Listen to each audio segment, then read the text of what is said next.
Tu viens d'entrer dans mon exposition. Tu circules dans mes transmissions silencieuses.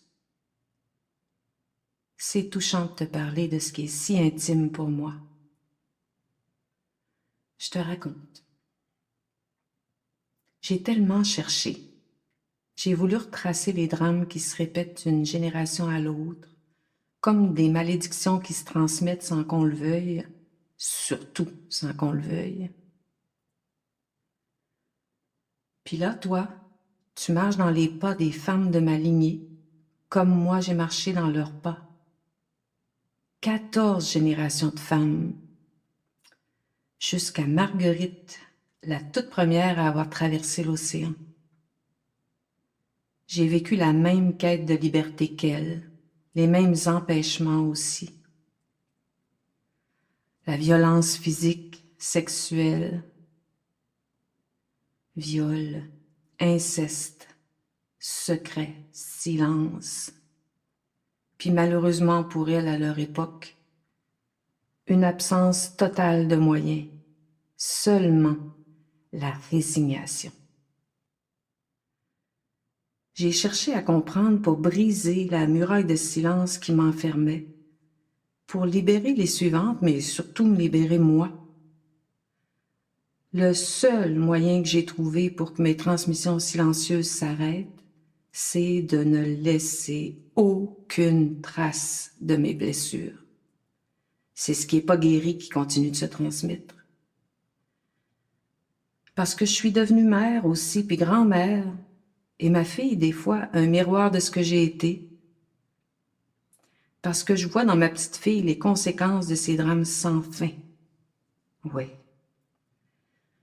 Tout le monde a des blessures non guéries. Il y en a des plus grosses que d'autres. Dans mon cas, être invisible, sans protection, jamais cru, ça m'a fait trouver normal des situations qui, pourtant pour d'autres, clignotent comme des gros flashs rouges en pleine nuit.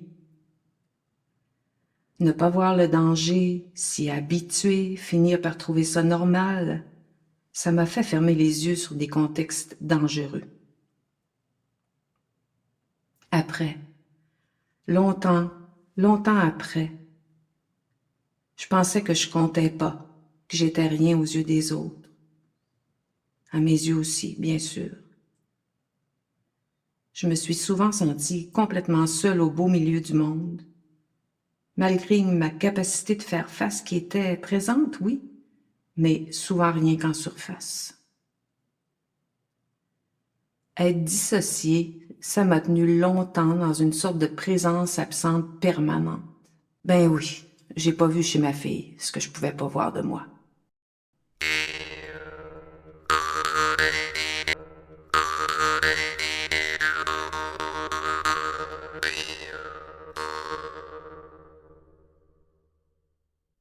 Pour qu'enfin ça s'arrête, mon passage obligé, ça a été un chemin de retour vers moi.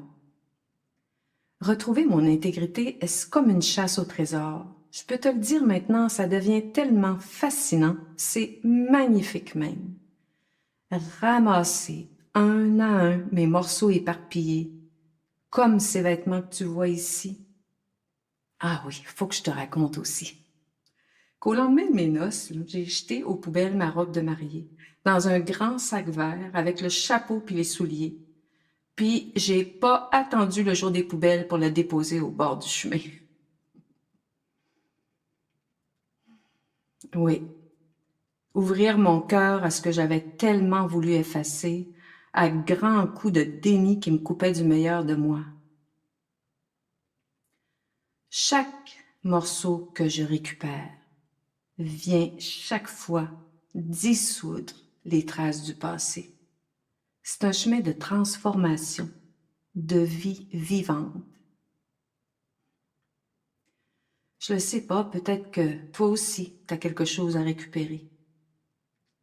Ma quête à moi maintenant, c'est pas juste une quête de liberté, c'est devenu une quête de souveraineté. Devenir souveraine dans ma propre vie. Je veux me sentir reine. C'est quoi une posture de reine pour toi? Il y en a des femmes qui l'ont naturellement, cette posture-là.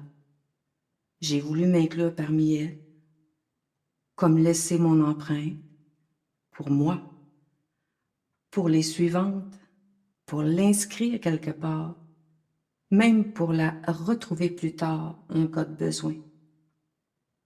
Si tu veux, je t'invite à laisser ici la tienne, ton empreinte de reine.